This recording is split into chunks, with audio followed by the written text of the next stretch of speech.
এই যে আমাদের আর্মি ভাইয়েরা, হাতে শুধু অস্ত্র থাকতে হয় না, মাথায় কিছু গিলু থাকতে হয়। আমি আজকে বলে দিলাম, নাইলে আপনারা বলবেন যে আমি আপনাদের সতর্ক করিনি। সেনাবাহিনীর মাথায় ঘেলু নেই। কয়েকদিন আগে এনসিপির মুখ্য সমন্বয়ক নাসিরুদ্দিন পাটোয়ারির মন্তব্য করেন। এছাড়া হাসনাত, সার্জিস কিংবা নাহিদ এক এক সময় এক একজন সেনাবাহিনীকে নিয়ে সমালোচনাও করেছেন। এমন অবস্থায় সেনাপ্রধান সতর্ক করলেন,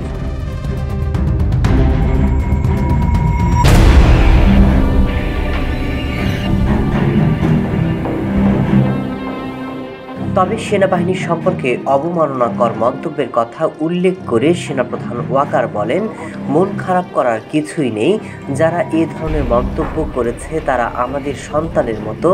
যখন তারা বড় হবে তখন তারা ভুল বুঝে নিজেরাই লজ্জিত হবে।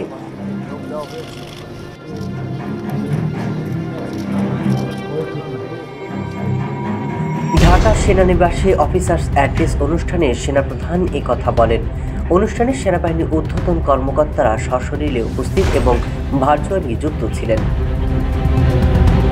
দেশ এখন নির্বাচনের দিকে এগিয়ে যাচ্ছে উল্লেখ করে সেনাপ্রধান ওয়াকারুজ্জামান বলেন, সেনাবাহিনী নির্বাচনের জন্য সব ধরনের প্রস্তুতি নিয়েছে।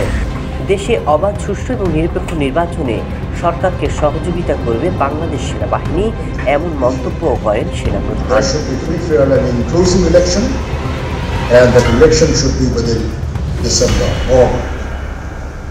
যেটা আমি প্রথমেই বলেছিলাম যে 18 মাসের মধ্যে